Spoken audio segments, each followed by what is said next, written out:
예, 안녕하십니까. 아하, 참.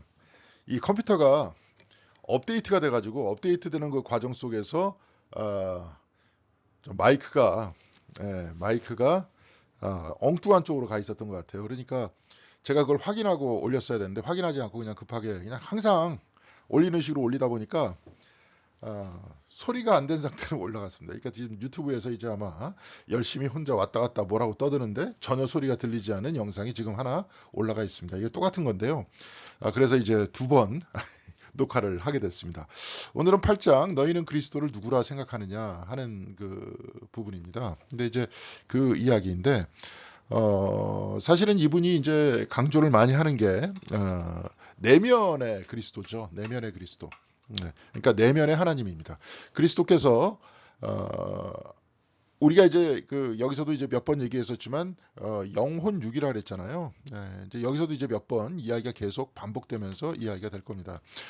인간을 구성하는 것이 이제 바울이 그렇게 얘기했는데, 아유, 영, 혼, 육이라 그랬죠. 근데 이제 이것이 이제 인간의 모습인데 인간이라는 존재는 영이라는 것은 이제 성령이죠. 성령 하나님입니다. 그러니까 영은 우리 게 아니에요. 그러니까 하나님에 의해서 우리가 생명을 가져서 혼이 생기고 의식이 생기잖아요. 의식이 생기다 보니까 생각을 가지고 이야기를 하죠. 그런 다음에 그 다음에 이 혼에 의해서 이제 육이 움직이죠. 어, 이제 이런 겁니다. 그러니까 이제 우리 모두는 각자가 하나님이라는 기반을 가지고 있죠. 존재 기반을 가지고 있죠. 이게 이제 폴틀리 같은 경우에 존재의 근거, 마이스터 에카르트 간후의 근저 이런 표현들을 쓰죠. 그래서 하나님이 우리의 근저가 되시고 하나님이 우리의 영혼의 근거가 된다. 그래서 하나님에 의해서 우리의 혼과 정신이 움직이고 정신에서 육체가 움직인다. 그런 거죠. 근데 이제 잘 아시겠지만 이 육에 의해서 육은 세상을 감각하는 거잖아요. 이제 감각해서 거꾸로 세상의 것이 나를 통제하고 통치하는 것. 그래서 영혼과는 거리가 생기고 영과는 거리가 생기고 혼과 육으로 사는 거. 우리가 저번 시간에 얘기했잖아요. 바로 이것이 세상적 삶이고 영과 즉 하나님과 단절된 삶이다. 이런 이야기를 하지 않았습니까? 그러니까 예수 그리스도는 누구냐? 예수 그리스도도 똑같이 인간의 몸을 지니고 있었기 때문에 영혼 육을 가지고 있죠. 그죠? 그래서 하나님에 의해서 그의 혼과 육이 움직이잖아요. 근데 그가 어떻게 영에 의해서 움직이는 영의 사람이 됐는지 우리가 영의 사람 그리스도라고 저번 시간에 배웠지 않습니까? 같이 논의를 했었잖아요. 그런데 그 모습이 오늘은 어떻게 예수를 통해서 역사를 했는지 그 이야기들을 구체적으로 보겠습니다. 그래서 예수가 왜 그리스도가 되는지 특별히 예수 그리스도라는 이 차원은 뭐냐면은 그겁니다. 기독론적인 이야기예요. 기독론적인 기독론적인 이야기입니다. 그래서 이제 우리가 짧은 지면이지만 특별히 이제 이분은 인간 예수에 관해서 역사적 예수에 관해서 이야기를 하면서 그 안에서 어떻게 하나님과 더불어 같이 살았는지 그리고 우리가 그 그리스도께서 우리가 이제 그저 감리교 교리적 선언 그 두 번째 우리의 스승과 모범이 되신다 그랬잖아요. 그런 분이 될 수 있는지 그래서 우리가 어떻게 영적인 우리도 똑같이 이제 영혼육이 있으니까 영에 의해서 하나님에 의해서 살아가는 인생을 모범 되신 그리스도를 통해서 바라보면서 어떻게 그리로 갈 수 있는지 이거를 살펴볼 수 있도록 그렇게 하겠습니다. 그래서 이제 근원이 된다 하는 이야기를 하기 위해서 우리 이제 앞으로도 마이스터 에카르트를 자주 볼 건데요. 마이스터 에카르트의 그 이야기예요. 그러니까 words derive their power from the original word 이렇게 돼 있습니다. words라는 건 이제 말씀이죠. derive는 어디서부터 온다는 거예요. 그의 힘이 온다는 거예요. 어디서부터 오냐면 오리지널 월드에서부터 온다는 거예요. 그러니까 우리가 말씀 오리지널 월드라는 건 원래의 말씀에서부터 우리의 말이 온다는 거예요. 네. 그러니까 원래 말씀이라는 게 그거잖아요. 말씀에 의해서 인간이 창조된다는 거 아닙니까? 그렇죠? 그러니까 태초에 말씀이 있었다. 말씀은 하나님이셨다. 이 말씀에 의해서 세상의 모든 존재하는 것은 말씀으로 말미암아 만들어졌다 그러잖아요. 네. 그러니까 우리의 말 역시도 원래 그 말씀에 의해서 우리가 말을 한다는 거예요. 거기서부터 솟구친다는 거예요. 단순히 말씀만이 아니죠. 우리의 생명과 우리의 호흡과 우리의 의식도 거기서부터 나온다는 거죠. 다 그것이 뭐라 그랬습니까? 성령. 예. 말씀이라고 얘기했지만 삼위일체니까 같이 쓴다 그랬잖아요. 예. 거기에 의해서 뭐가 의식, 혼이 생기고 의식이 생기고 그렇죠? 생명이 생기고 그래서 우리의 육을 사용해서 뭡니까? 말을 하고 활동하게 되는 거 아닙니까? 이제 그런 얘기예요. 근데 그런 모범이 되시면서 사랑의 삶을 사셨던 예수님에 대해서 한번 살펴볼 수 있도록 하겠습니다. 자, 그래서 여기서 이제 이런 전제가 있어요. 이 글의 전체적인 전제. 이건 뭐냐면 예수의 가르침만이 아니라, 이제 가르침 굉장히 중요하죠. 근데 예수라는 존재, 아까 영혼육 얘기했잖아요. 똑같이 우리와 같이 가지고 있다 그랬잖아요. 그런 존재를 우리의 포스트 모던 세계에 추천할 수 있는 건더기가 남아있겠는가.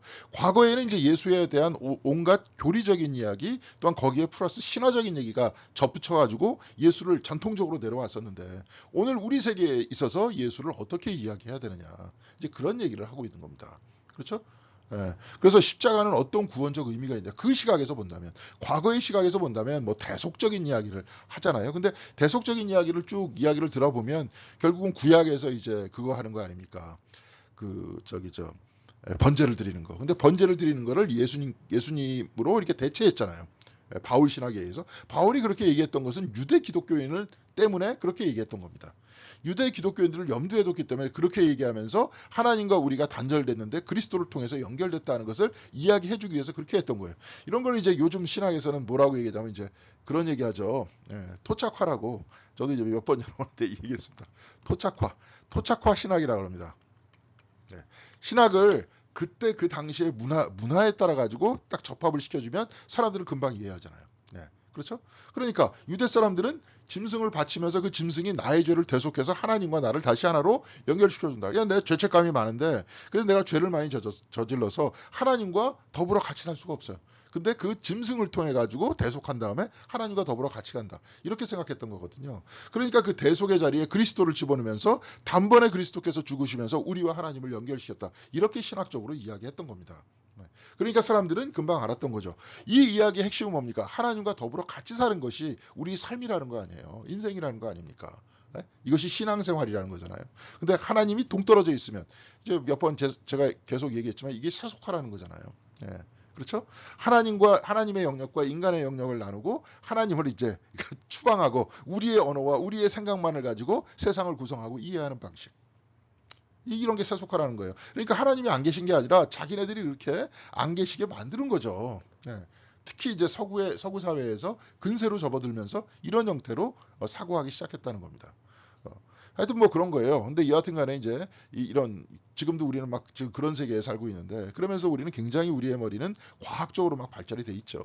계산적이고 과학적이고 합리적인 추론에 의해서 모든 것들을 이해하고. 예. 그런 측면 안에서 우리가 어떻게 예수가 우리의 구원자일 수 있느냐. 그렇죠? 그 의미가 어떤 거냐. 이걸 한번 찾아보자는 겁니다. 자, 그래서 예수에게로 되돌아오게 만드는 거는, 이분은 이제 예수의 인간성이라는 거예요. 인간성이라는 게 딴 게 아니라 뭡니까? 예수는 인간이었다는 거예요. 인간이었다는 거 분명한 사실이었잖아요. 그리고 또 이게 잘못된 거냐? 아니에요. 칼케돈 종교회의 제2차 전체 그 기독교 회의 안에서 예수 그리스도께서는 완전한 인간이고 완전한 사람이라 그랬거든요. 그러니까 완전한 사람이다 이렇게 얘기하고, 그 안에 그러면 신성의 요소가 어떻게 있느냐를 오늘 우리의 시각에서 다시 얘기하자는 거죠. 예. 그렇죠? 근데 이제 완전한 인간이었다는 거예요. 그래서 아까도 영혼육이었잖아요. 똑같이 뭐예요? 그, 똑같이 영의 집안 위에서 그 의식과 생명이 유지되었던 그런 분이었다는 거예요. 네. 그러니까 이제 이 사람은 뭐 그냥 여러 가지로 이제 예수가 누구냐에 대해서 또 역사적 예수를 사용했던 사람이 별의별 사람 다 있었거든요. 어떤 사람 뭐 열심당원이었다, 어떤 사람은 SNF파였다, 어떤 사람은 약간 좀 정신이 좀 이상한 사람이었다. 진짜로 이렇게까지 쓰는 신학자들도 있고 종교학자들도 있어요. 근데 그런 글들을 다 읽어봐도 자기는 끊임없이 예수에게로 돌아오는 것은 바로 예수의 인간성 때문에 그렇다. 아까도 맞닿았던, 하나님과 맞닿았던 그 부분 안에서 어떻게 그것을 구현하고 살아내셨는지, 그 부분 때문에 자기는 끊임없이 주님께로 돌아온다. 이런 얘기예요.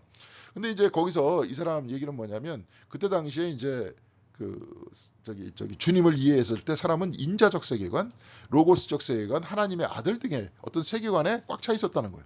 인자라는 건 뭐냐면 다니엘서에 뚝 보면은 갑자기 인자와 같은 이가 하늘에서부터 밑으로 내려왔다 그래요. 그러니까 인자가 사람의 아들이라는 뜻이 아니라 그냥 사람과 같은 형상의 사람 내려왔다는 거예요. 하늘에서 하나님의 대리인이 내려왔다는 겁니다. 다니엘서에서 보면 그게 곧 메시아라는 거예요. 그러니까 예수님께서 인자가 얘기하는 게 나는 요셉의 아들로서 얘기한다 그 얘기가 아니라 바로 메시아로서 얘기를 했었던 거예요. 성경책에는 그렇게 성경책에 기록되어 있고, 로고스라는 건 뭐냐면 그 요한복음에서 태초에 말씀이 계셨다, 그 말씀이 곧 하나님이셨다 이렇게 이야기하잖아요. 그렇죠? 그러니까 그때 당시에 사람들의 세계관이 그랬다는 겁니다. 지금 우리는 과학에 의해서 지배받는 세계 안에 살잖아요. 더 이상 인자, 로고스, 하나님의 아들, 그 하나님의 아들이라는 것도 그때 당시에 황제를 뜻하는 말이었거든. 황제라는 건 늘 자기 자신을 하나님의 아들이라 그랬거든요. 그러니까 그런 신적인 그 세계관 안에서 사람들이 살아 있으면서 예수 그리스도에 대해서 이해하기 시작했다는 거예요. 근데 우리는 그들과는 다른 지금 상황 속에 살고 있다 그랬잖아요. 그래서 우리는 유배됐다 그랬잖아요. 이분이 계속. 그러니까 다른 상황 안에서 우리는 어떻게 예수가 우리의 구원자이고 아까 교리적 선언에서 이야기했듯이 스승이 되고 모범이 되시고 구원자가 되시는지 찾아보자는 거죠. 자, 그래서 거룩한 하나님을 섬겨왔던 사람들이 그 하나님을 예수 안에서 만났다고 분명히 그런 거예요. 그때 당시에는 분명히 예수 안에서 하나님 만난 거예요. 그렇죠? 근데 만났는데 그 사람들이 해석하는 방식은 뭡니까? 인자의 세계관, 로고스의 세계관, 하나님의 아들의 세계관 안에서 묘사했던 거예요. 그게 곧 성경이 됐던 거고 초대 기독교의 신학이 됐다는 거죠. 이제 이런 식으로 좀 설명을 하고 있습니다. 근데 복음서 중 이제 의문서가 아니라 요한의 문서는 사랑이 하나님의 또 다른 이름이다 이렇게 얘기합니다. 그러니까 요한일서 4장 8절에 보면 그런 얘기죠. 하나님은 곧 사랑이시다. 그리고 하나님을 사랑한다 하면서 형제를 사랑하지 않는 사람은 다 그냥 말짱 꽝이다. 그런 이야기를 하지 않습니까? 그러면서 그 사랑의 근저, 아까도 얘기했지만 영혼 육이 있다 그랬잖아요. 그렇죠? 이제 계속 그 얘기입니다. 저번 시간부터. 영혼 육이 있다 그랬는데 이 영이 하나님은 뭐라 그랬어요? 사랑이다. 그러면은 이 사랑을 의식 안에서 생명 안에서 이루면서 살아가는 삶. 그게 곧 우리의 삶인데 예수님께서 그것을 이루면서 구현하며 살아갔다는 거죠. 자, 이 이야기 안에 뭐가 있냐면 그 기독론이라고 아까 있다 그랬잖아요. 그게 이제 그리스도에 대한 이론인데 디그리 크리스톨로지라는 게 있어요. 그러니까 정도 기독론이야. 정도 어느 정도다. 그래서 정도 기독론. 네? 정도 기독론. 이 이야기는 뭐냐면 아까 영 대신 하나님께서 이 혼에 이룰 때, 그렇죠? 이 혼이라는 것은 인간의 정신과 의식이라는 것은 영에 의해서 움직여지는 건데 이것을 100% 구현한 사람, 하나님의 사랑이신 하나님의 사랑을 100% 구현하신 분이 곧 그리스도라는 거예요. 그러니까 그 정도예요. 100%의 정도를 다 구현하셨다. 그러면 저와 여러분은 몇 퍼센트 구현했겠습니까? 옛날에 그런 얘기 있잖아요. 50대 50인데 50대 50은 안 되겠죠. 이 육에 의한 욕망과 세상을 향한 욕망과 곧 하나님에 의해서 우리가 움직여 나가는 그러한 삶이 몇 대 몇으로 움직일까? 예수님은 100% 영에 의해서 움직였다는 거죠. 근데 우리는 육에 의해서 한 70% 움직이고 영에 의해서 한 30% 움직인다. 그럼 우리는 그렇게 모자르기 때문에 뭐예요? 100% 구현하신 예수 그리스도를 바라보면서 그리로 나아가는 거죠. 그게 스승과 모범이 되시는 그리스도의 모습이라는 거죠. 그렇죠? 이제 그런 얘기예요. 그러니까 이 사랑의 하나님, 사랑을 구현하신 사랑을 자기 삶 속에서 하나님의 사랑을 삶 속에서 구현하신 예수 그리스도를 한번 보자는 거예요. 이게 가만히 보면 성경책 안에 그러한 것들이 굉장히 많이 묘사되어 있다는 거예요. 그러니까 유대인과 사마리아인의 벽을 허물었죠. 누가복음 17장 11절에서부터 19절 보면 착한 사마리아 사람 얘기가 나오잖아요. 당시 사마리아 사람은 거의 이방인 취급을 당하는 사람이었는데 우리가 역사적으로 봐도 아시리아에 의해서 북이스라엘이 망한 다음에 아시리아한테 사람들이 끌려가잖아요. 그러니까 그 땅은 빈 땅이 됐죠. 물론 다 끌고 가진 않았겠죠. 그래서 뭐 숨어 있는 사람도 있고 뭐 안 끌려간 사람도 있고 그랬겠죠. 그러면 그 땅이 그래도 거의 대부분 비어 있었기 때문에 거기에다가 이방 사람들, 딴 사람들 다 집어넣고 거기서 살라 그러잖아요. 그런데 그들이 그 땅에 들어가 살면서 막 그냥 갑자기 뭐 사자도 나오고 뭐도 나오고 그러니까 야 도대체 왜 이렇게 우리들한테 재앙이 닥치냐 이러니까 너희들이 하나님을 섬기지 않아서 그렇다. 그 땅은 하나님을 섬기는 사람들의 땅이었다. 그러니까 하나님을 섬겨라. 그러니까 이 사람들이 제사장들을 막 구해와가지고 대충 하나님을 섬겨요. 이방인들인데. 그리고 나서 자기네들이 가지고 있었던 풍습이 이방신들을 섬기는 거죠. 그것도 막 섬겨. 이게 짬뽕으로 막 섬겼어요. 그 전통이 쭉 내려와서 남유다 땅에는 성전이 있었잖아요. 근데 북에는 없었잖아. 그러면서 막 그렇게 혼합적으로 막 섬겼었던 거예요. 그것들이 계속 내려오다 보니까 남쪽 유다에 살았었던 유대인들은 북쪽에 사는 그 사람들을 뭐라고 했느냐? 저 순전이다. 저기 가짜들이라는 거지, 가짜. 네? 순전히. 쟤네들은 말짱 꽝이라는 거예요. 그러면 쟤네들은 이방인이라 이거지. 그래서 그런 식으로 천대를 했었어. 근데 예수님은 어떻게 했습니까? 오히려 강도 맞은 사람이 딱 있었는데 오히려 그 사람을 도와준 사람이 사마리아 사람이었다는 거예요. 그런 표현을 쓰면서 사마리아 사람 얘기를 하고 또한 누가복음에서 그 10명의 그게 뭡니까? 문둥병 환자들을 이렇게 딱 고쳐줬는데 9명은 그냥 이렇게 나중에 하나님을 찬양하면서 감사합니다 이렇게 하면서 예수님께 오는 사람은 아무도 없었는데 그 중에 딱 한 사람 사마리아 사람만 예수를 찾아오면서 하나님을 찬양하면서 주님에게 왔다는 거예요. 그러니까 이렇게 쭉 이야기를 하면서 사마리아 사람을 두둔을 하죠. 그러면서 사마리아와 유대인이 가지고 있었던 그 장벽을 허무셨다는 거예요. 당시에는 완전히 사람 취급도 안 해서 저 밑에 유다가 있고 그 위에 사마리아가 있고 제일 꼭대기에 갈릴리가 있었거든요. 근데 갈릴리에 유대인들이 살았어요. 이주 정책을 펼쳐가지고. 근데 이제 성전으로 내려와야 되잖아요. 예배를 드려야 되니까. 그러면 내려오려고 하면 중간에 사마리아 땅을 거치잖아요. 근데 그 땅은 지저분한 땅이다 해서 돌아왔어요. 사람 취급도 안 했어요. 그런데 예수님께서는 벽을 허무셨잖아요. 자, 7빵덩이로 4,000명을 먹이다. 이게 무슨 소리냐면 오병이어라는 거는 저 유대인들을 향한 그 이적이었어요. 근데 7빵덩이로 4,000명을 먹이신 저 이적은 사마리아 사람이 아니라 이방인들을 먹이신 이적이었어요. 저것을 통해서 이방 선교의 문을 열기 시작합니다. 주님께서. 그리고 잘 아시겠지만 가나안 여인의 딸을 고쳐주셔 마가복음 7장 24절에 30절까지. 갑자기 이제 어떤 여인이 와가지고 페니키아 쪽 여인이었을 거예요. 다윗의 자손이시여 나를 불쌍히 여겨달라 이렇게 얘기를 하니까 예수님이 뭐냐 하니까 이제 그 사람이 이방인이니까 난 이방인하고 상종 안 해. 그리고 나는 유대의 잃어버린 양을 찾으러 왔지 개한테 내가 음식을 던져주는 게 아니야. 이렇게 좀 심하게 말씀을 하시죠.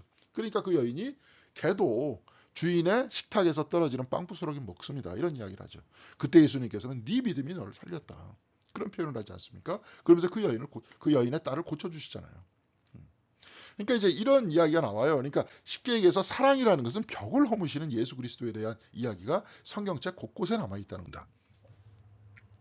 또다시 이제 동방박사 이렇게 이야기를 딱 보면 동방박사는 어느 쪽 사람이에요? 아마 페르시아 쪽 사람 아니면 바빌론 쪽 사람. 그러니까 우리식으로 따지면 지금 이란 쪽 사람 아니면 이라크 쪽 사람이었을 것이다. 이렇게 추측을 합니다. 근데 하여튼 동방박사라고 이야기를 하는 게 이방인들이에요. 근데 그 이방인들이 뭐를 받느냐? 별을 받다 그랬잖아요. 별은 유대인만 보는 게 아니라 모든 사람이 다 보는 거 아닙니까?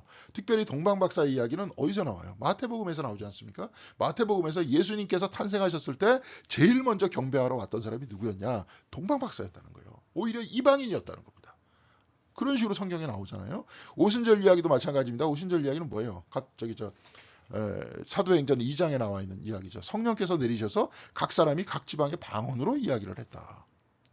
방언으로 이야기하면서 소통했다. 유대의 말로 이야기했던 게 아니라 로마 말로 이야기하고 무슨 나도 알지 못하는 그냥 희한한 지방의 말로서 성령께서 내려오신 거예요. 성령께서 너는 이제 앞으로 신앙생활 하기 위해서는 히브리어를 해.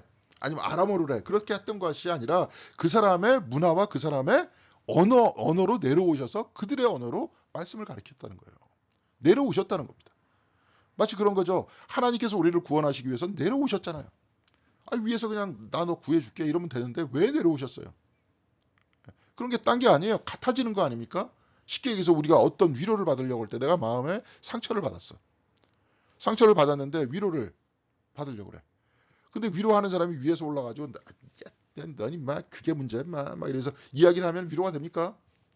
근데 그 사람이 내려와서 내 상처의 이야기를 들은 다음에 나도 너와 똑같이 상처를 받고 있어. 받아왔어요 여태까지. 너 힘내. 용기를 내. 나도 이렇게 살고 있잖아. 그런 말을 들을 때 용기를 얻는 거 아니에요. 힘을 얻는 거 아닙니까? 우리와 똑같이 사람이 돼서 똑같이 고통을 당하시고 죽으셨다. 그래서 우리의 고통을 아신다. 저분은 죽음을 아신다. 그런 거 아니에요. 여기 마찬가지로 오순절 이야기에 있어서 언어와 문화의 장벽을 허문다는 것은 그렇게 파워풀한 겁니다. 그렇게 했던 거예요. 그리고 또 갈라디아서 3장 28절에 보면 그리스도 안에는 남자와 여자의 차별이 없다 그랬습니다. 바울이. 사실 이때 당시에는 저 몇 번 얘기했잖아요. 이제 유대 땅 안에서도 두 가지 학파가 있었다. 힐렐 학파, 샴마이 학파가 있었다. 근데 샴마이 학파는 조금 좀 이렇게 엄격해요. 엄격했다 그래도 이혼 사유에 대해서 쭉 이야기를 하는데 이제 구약에서는 이혼 증서를 써줘가지고 이혼할 수 있다 이 정도만 딱 얘기하는데 거기에 대한 디테일한 어떻게 하면 뭐가 이혼의 조건이 되느냐 얘기를 안 했잖아요. 근데 이제 그것 때문에 이제 랍비들이 뒤에서 이렇게 써가는 겁니다. 학파들이 주석을 하면서 써가는데 샴마이 학파 같은 경우에는 뭐냐 국을 태우면은 이혼 사유예요. 밥을 먹는데 국을 태우면 이혼 사유야. 그러면은 그때는 부인을 버린다는 표현을 썼어요. 이혼이 아니라. 그러니까 그냥 어떤 물건 비슷하게 생각했던 겁니다, 여성을. 그리고 또 힐렐 학파에서는 뭐라고 얘기했냐면 길거리를 지나가다가 예쁜 여자를 보면 아내를 버려도 된다. 저 여자는 결혼하고 싶으니까. 이 정도로 이렇게 취급을 했어요. 근데 갈라디아서 3장 28절에 바울은 뭐라 그랬습니다. 그리스도 안에는 남자 여자 차별 없어. 실질적으로 이때 당시에 그리스도인이 예수를 믿는 그리스도인이 되는 자격 요건 중에 하나가 남자 여자 부부 간의 차별을 없애야 돼요. 그리고 두 번째, 가지고 있었던 노예를 다 풀어줘야 돼요. 다 풀어줘야 됐어요. 빌레몬서 보면 나오잖아요. 오네시모 풀어주라 그러잖아요. 그런 얘기였습니다. 이게 초대교회에 나타났던 혁명적인 삶의 모습이었던 거예요. 이렇게 다르게 살았다는 거죠. 이렇게. 그러면서 이런 사랑의 삶을 살았다는 거죠. 그리고 또 이제 어린아이들이 나에게 오는 것을 막지 말라 이런 이야기를 했죠. 그때 당시 어린아이라는 것은 자라지 못한 어른이었어요. 왜냐하면 7살, 8살 때 이미 노동에 투입됐기 때문에 그래. 그러니까 20살, 30살 되는 사람이 벽돌을 한 20개 나른다. 그럼 20개, 200개 나른다. 하루에. 그럼 어린애는 몇 개를 나르겠습니까? 200개를 나를 수 있을 것 같아요? 못하니까 아이들은 천시했어요. 당시에는. 요즘에야 어린아이를 떠받들어주는 세상이었지만 그때 당시엔 그랬단 말이에요. 근데 그런 상황 속에서 어린아이들이 나에게 오는 것을 막지 말라 이렇게 말씀하셨다는 거지. 그러니까 벽을 허물었다는 거예요.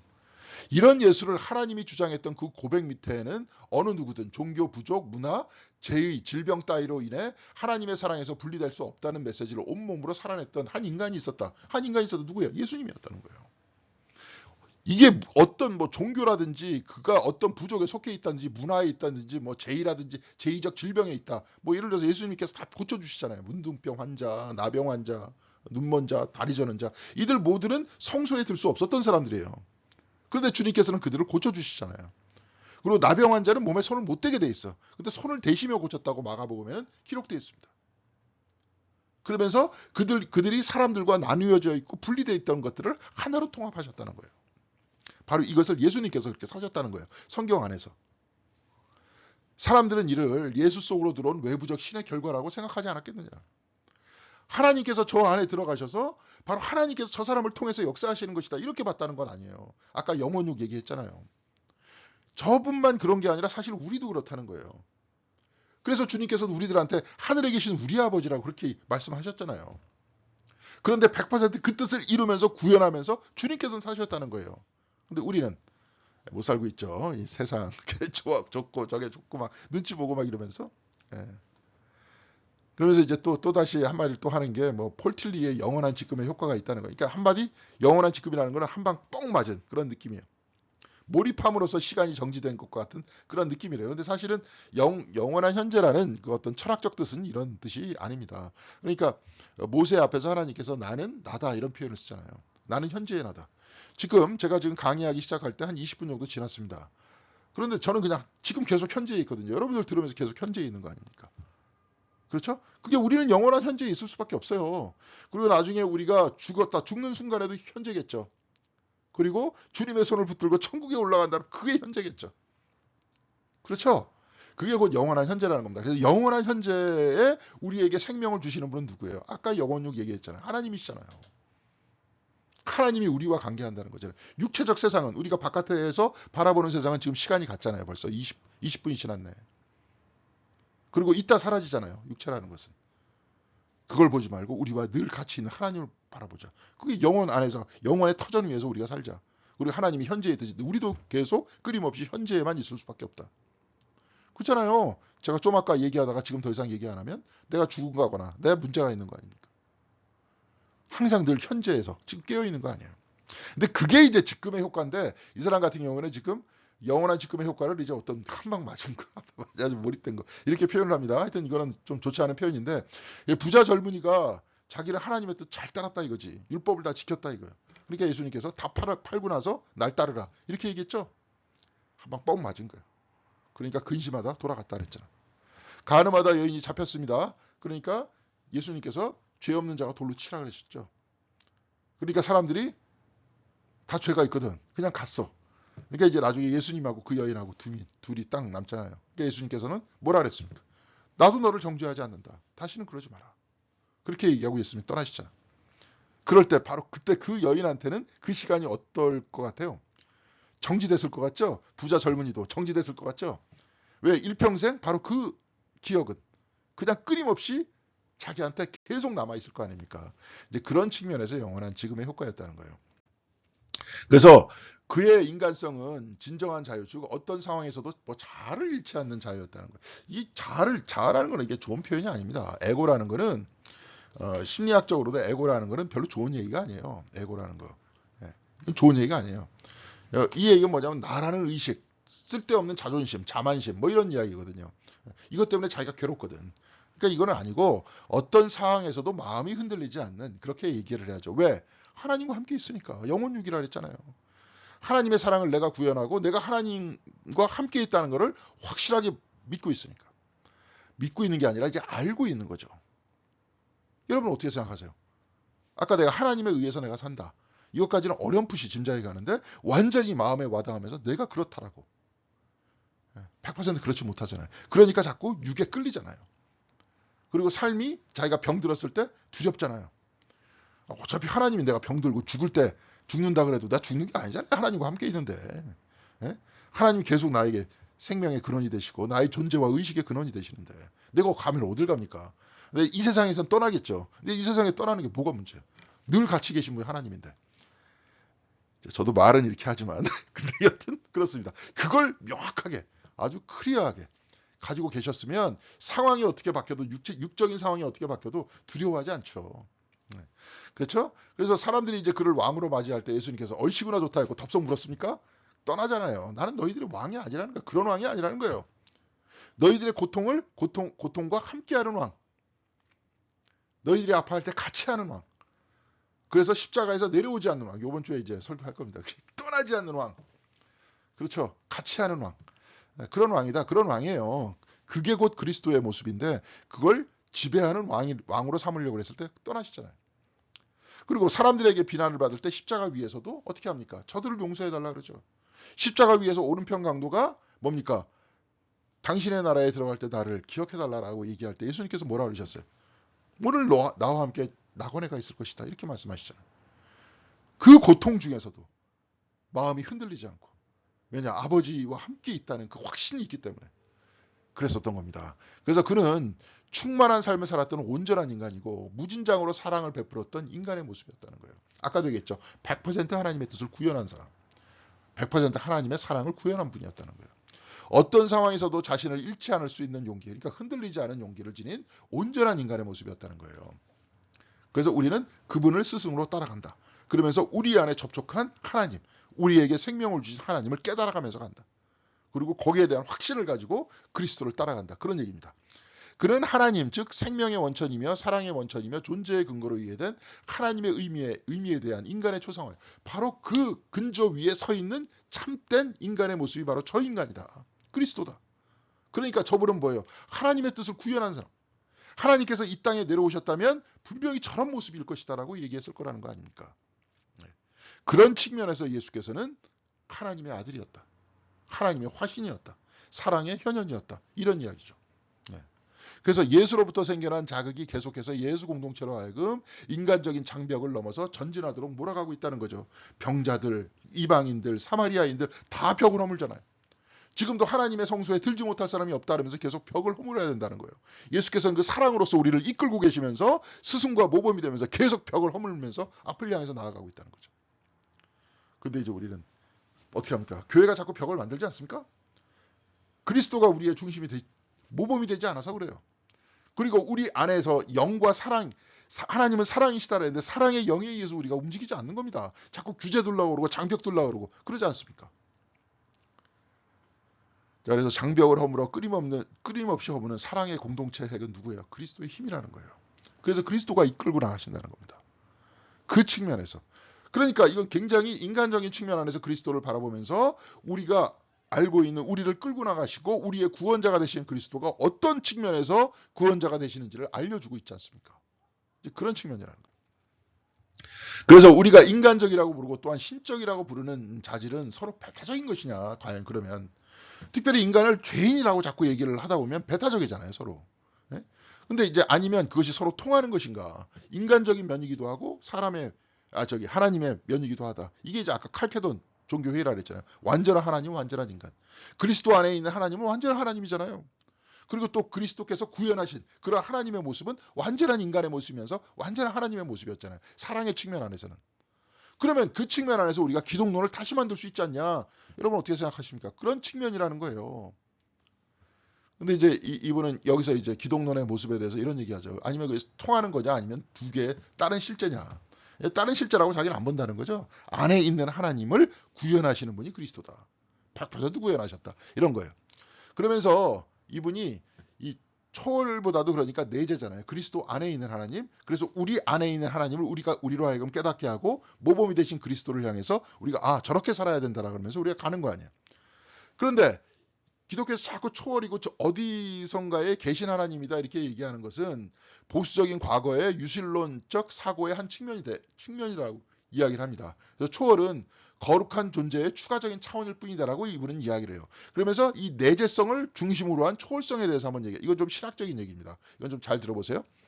하나님의 내재성은 사랑의 현존이래요. 그리고 삶의 질, 존재의 확증과 같은. 이거 뭐라 알겠습니다. 내 안에 사랑의 현존이라는 걸 본인이 깨닫는 거야. 아까도 얘기했지만 혼을 지탱하고 있는 그 영이 그 사랑이라는 것을 자기가 깨닫는 거예요. 이건 체험해야 되는 겁니다. 그리고 삶의 질이라는 거예요. 진짜 충만하게 살아가는 삶의 모습. 그리고 내 자신의 존재의 확증이에요. 내가 왜 그냥 우연히 태어난 게 아니라 하나님의 뜻에 의해서 태어났고 하나님께서 나를 지금 이끌어 나가신다는 이런 확증이에요. 이런 인간적 자질과 하나님께서 나와 함께 하신다는 것과 동일시될 수 있다는 거지. 근데 우리가 하나님을 1차적인 접촉하는 것은 바로 이런 인간적 체험을 통해서 접촉하잖아요. 교리적으로 이제 얘기해서 소용이 없고 더 중요한 것은 이런 체험을 통해서 하나님께서 나의 근저가 되신다는 그 체험을 통해서 그래요. 그것이 체험이 뭐 사랑의 현존의 체험이거든 충만한 삶의 체험이든 존재의 확증에 대한 체험이든 바로 그 체험을 통해서 우리는 내 자신의 근원이 되시는 하나님을 발견한다는 거예요. 근데 그리스도께서는 바로 그 근저 되신 하나님에 의해서 살아갔고 완전히 구현하며 살았다는 거죠. 그래서 우리가 무한 속으로 일단 넘어가면 무한하신 하나님이잖아요. 우리 그렇죠. 의식의 근원, 존재의 근원 되신 하나님은 무한하시다. 그때 만나게 되는 생명의 무한한 깊이를 상징하는 단어가 초월이다.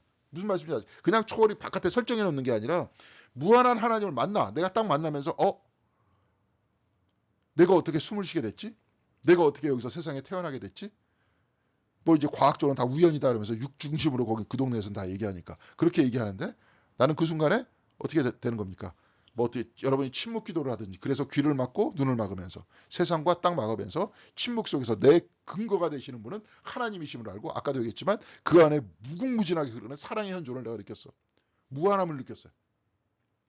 마이스터 에카르트 식으로 지하의 위대한 강이라 그럽니다. 흐르는 엄청나게 강한 힘을 내가 느꼈어요. 내 안에. 예. 그것을 바라보는 게 초월이라는 거예요. 그렇죠? 그래서 나를 떠나서, 즉 세상을 떠나서 육적인 삶을 떠나서 이제 영적인 사람이 돼서 영혼의 사람이 되는 것. 바로 그것이 신앙이 되는 것 아닙니까? 그래서 내재는 인간과 하나님의 사이의 접촉점을 나타낸다는 거죠. 무슨 말씀인지 아셔야 될 거예요. 영혼육 보면 알 겁니다. 그래서 초월은 일단 그 접촉이 일어났을 때 하나님의 무진장한 깊이를 나타낸다는 거예요.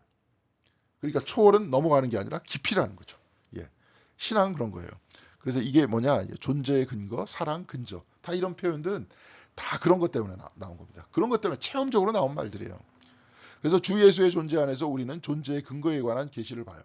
그리고 그의 생애에서 우리는 생명의 원천에 대한 계시를 봐. 생명의 원천 안에서 저렇게 의식을 가지고 저렇게 사랑을 구현하면서 살아가는 한 인간의 모습. 진정으로 아름다운 하나님의 사람의 모습을 본다는 거죠.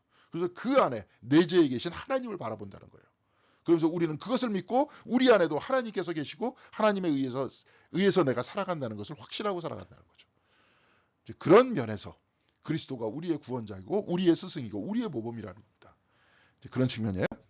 그래서 하나님은 나의 인생의 심층적 차원에서 발견하는 현존이고 아까 그 똑같아요. 사랑, 근저 같은 얘기입니다. 생명의 잠재력, 사랑의 능력, 존재의 용기 속에서 발견되는 현존. 다 그런 얘기 같은 얘기죠. 여러분 이제 지금 따라오실 겁니다. 이게. 그렇죠? 그러니까 내가 그렇게 하나님과 함께 있으니까 내가 두려울 게 뭐 있냐. 진짜 그 믿음이 강한 바로 그 사람은 세상에 무서울 게 없는 거예요. 죽음도 무서울 게 없는 겁니다. 그래서 만일 그리스도를 초월성과 내재성이 결합된 삶으로 해석할 수 있다면 우리는 삼위일체의 의미를 새롭게 이해하는 방법을 알게 된다. 곧 예수의 약함, 예수가 약해서 내려오셨는데 예수는 스스로 약해지셨어요. 우리 이제 이건 좀 신학적인 얘기입니다. 예수는 약하게 십자가에 못 박혀 죽었어. 그러면서 그냥 거기에 대해서 저항하지 않으셨어. 바로 그렇기 때문에 우리가 죽음의 자리에 있을 때 바로 그 자리에서 죽음 앞에선 그리스도를 만날 수 있다는 거예요. 바로 그 그리스도가 약한 우리와 함께 한다는 거죠. 함께 계신다는 거예요. 그래서 우리 각자의 존재도 우리의 완전한 인간성을 통해 우리의 이런 완전한 인간의 모습을 통해서 우리는 하나님과의 접점을 발견해낼 수 있다. 그리스도께서는 그 가운데 접점에서 하나님의 사랑을 이루면서 끝까지 사셨다는 거죠. 그래서 예수의 제자가 되는 것은 내가 충만한 삶을 통해 무한한 사랑을 통해 하나님이 나에게 창조한 모든 잠재력을 극대화하기 위한 용기를 통해 예수 안에 나타난 하나님의 현존을 모방하는 것을 통해 하나님의 현존을 모방하는 데 있어 예수에 의해 능력을 얻는 것. 이게 이제 물음표를 얘기했는데 요거는 이제 해석이 잘못된 것 같아요. 이게 뭐냐면 예수를 모방하는 데 있어서 하나님 현존의 능력을 얻어내는 거죠. 이제 앞뒤가 바뀐 거예요, 이게. 예수가 우리의 모범이 되시잖아요. 바로 하나님 현존에 의해서 살아가는 모범이 되셔. 그렇죠? 그렇게 앞서 나가는데 그 모습이 되기 위해서 우리가 내밀한 우리와 접촉하고 있는 하나님에 대해서 힘을 달라 그러면서 나도 예수님을 따라가게 해 주시옵소서. 나도 저렇게 살게 해 주시옵소서. 그러면서 끊임없이 벽을 허물어가는 존재가 되게 해 주시옵소서. 그래서 이 땅 위에서 하나님 나라 사랑의 공동체가 넓혀지는 바로 그것을 우리가 이루게 하소서. 이렇게 얘기할 수 있지 않습니까?